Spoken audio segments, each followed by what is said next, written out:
Bom dia, na paz do Senhor, a todos, meus queridos irmãos e minhas amadas irmãs, amigos e amigas.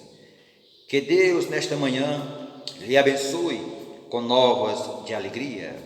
Meus amados irmãos, amigos e amigas, quero vos trazer uma palavra de reflexão nesta manhã, baseada no livro de Gênesis, capítulo 6, e o versículo 22, que diz assim: Gênesis capítulo 6, versículo 22, que diz assim: assim fez Noé, conforme tudo o que Deus lhe mandou, assim o fez. Meus amados, Noé nasceu no ano, segundo a história, de 2948 a.C. e morreu no ano de 1998 a.C. Por isso, viveu 950 anos. A sua esposa chamava-se Naamá, e segundo a história, pertencia à família dos cananitas, que vinha da descendência de Caim, e o nome dela era Naamá, porque significa beleza. Diz que era uma mulher muito linda, e ao nascer, por ser tão formosa, os seus pais lhe concedeu o nome, ou lhe deram o nome de Naamá, que quer dizer formosa ou cheia de beleza. Pois bem, Noé nasceu e viveu em uma época turbulenta da história humana, porque naqueles dias a perversidade do homem ou da humanidade era tão grande, ao ponto de Deus resolver destruir a humanidade que o Senhor tinha criado como a coroa da sua criação. Então Deus resolveu destruir a sua criação, que era a coroa, ou melhor, a coroa da sua criação, o ser humano. Mas ao contemplar, talvez, não sei, com tristeza no coração, ao contemplar o comportamento perverso do ser humano, o Senhor encontrou um homem que o agradava. Este homem resplandecia como os luzeiros do céu, e o seu nome era Noé. Noé era descendente ou um parente próximo de Enoque, que alguns séculos atrás, ou algumas décadas atrás, tinha andado com Deus ao ponto de ser arrebatado para não morrer, conforme Gênesis capítulo 5 e o versículo 22, que diz que Enoque andou com Deus, já não era, porque Deus para si o tomou. Então, assim como Enoque andava ou andou com Deus, Noé colocou no seu coração que também andaria com o Senhor. E aquele homem andava de mãos dadas com o Senhor. E Deus se revelou para Noé e disse para ele que a humanidade seria destruída, e o levantou para ser um pregador, ou conhecido como o pregador da justiça. Deus ordenou que ele fizesse uma arca e ao mesmo tempo pregasse, avisando o povo que seriam destruídos por um grande dilúvio, que ia chover sobre a face da terra ao ponto de serem destruídos. Só que tem um ponto importante: não era fácil para Noé entregar esta mensagem, porque jamais tinha chovido sobre a terra. Seria uma novidade para nós hoje. Sim, nós conhecemos, sabemos tudo da história, mas para aquele povo não, porque até então não tinha chovido sobre a terra. E agora, como alguém aparece da noite para o dia, ou do dia para a noite, dizendo que vai cair água do céu sobre a terra, e a terra será destruída por água vindo do céu? Então isso aí parecia uma loucura.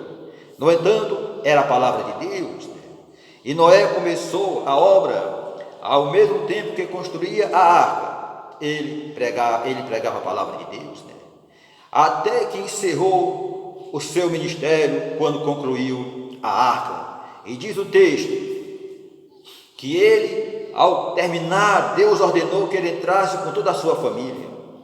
E quando ele entrou na arca com a sua família e vários tipos ou espécies de animais, o Senhor fechou a porta da arca por fora e chegou sobre aquele povo o grande dilúvio e todos foram destruídos, porque não acreditaram na palavra do Senhor.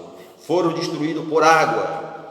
Meus queridos, para mim, Noé foi e continua na história como o maior ou um dos maiores pregadores que já passou ou já pisou nesta terra. Sim, para mim, Noé está entre os maiores pregadores, né? Agora alguém pode dizer, mas como? Se ele foi o pregador com mais tempo de pregação sobre a face da terra e ninguém se convertera, como ele pode estar entre os grandes pregadores? Sim, é verdade que ninguém se convertera sobre a sua mensagem. No entanto, Noé ganhou toda a sua família. Ele não perdeu nenhum membro da sua família. Ganhou a esposa, ganhou os 3 filhos e as 3 noras entraram com ele na arca. Chegou na glória com toda a sua família salva. Então, para mim, ele está entre os maiores pregadores. Meus queridos, como será glorioso a gente entrar na glória com toda a nossa família salva. Se você que está me ouvindo agora, se a tua família se porventura são 10 pessoas, a vontade de Deus é que você chegue no céu com toda a sua família completa.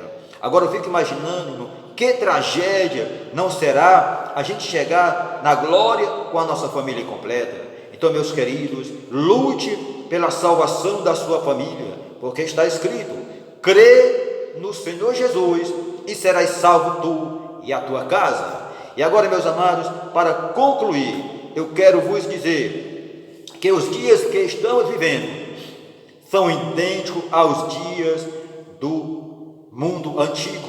Vejam bem, naqueles dias, o mundo antigo, enquanto Noé pregava a palavra de Deus, o mundo estava cambaleando como bêbado para enfrentar o grande juízo de Deus, né? Nos dias atuais não é diferente. Jesus foi claro no Evangelho, conforme Mateus capítulo 24 e o versículo 37 em diante. Jesus disse, ele falando sobre a sua vinda: e quando virá o Filho do Homem, será parecido como nos dias de Noé, né? Jesus foi claro, disse que, falando da sua vinda, que os dias seriam como nos dias de Noé, onde eles comiam, bebiam, casavam e davam-se em casamento, até o dia que o dilúvio veio e os levou a todos, e eles não perceberam, né? Quando Noé entrou na arca, não perceberam, né? Porque estavam cegos, envolvidos pelo pecado. Então, meus queridos, Jesus foi claro, disse: vigiai, vigiai, pois, porque não sabeis a hora em que virá o vosso Senhor. Então, meus queridos, ou que o homem acredite ou não, o tempo está cumprido. Não há mais o que se fazer, não há mais promessa, profecia para se cumprir a respeito da vinda de Jesus, né? Me diga aonde está, qual tipo de profecia que ainda falta se cumprir para Jesus chegar ou vir buscar a sua igreja. Não há, já se cumpriu, o tempo se cumpriu, Jesus está chegando, Jesus está vindo buscar a sua igreja. Nós estamos vivendo o chamado apagar das luzes, nós estamos vivendo os dias chamados a última hora ou os últimos minutos. Então eu quero te convidar, faça uma análise da tua vida, como você está vivendo, como você está vivendo. Meus queridos, este mundo está andando, cambaleando para enfrentar o grande juízo de Deus, que é a grande tribulação. Este mundo anda como bêbado e está a um passo de enfrentar o grande juízo de Deus que virá sobre a terra. Ou que o homem acredite ou não, mas isso é a verdade. Eu costumo dizer, as pessoas levam uma vida miserável, de sofrimento aqui na terra, e se elas enfrentarem a grande tribulação, se não subirem no arrebatamento, ou se morrerem antes da volta de Cristo e se depararem com uma eternidade de horror. Que vida, irmão! É melhor que nunca tivesse nascido. Então, meus amados, façam uma análise da sua vida agora.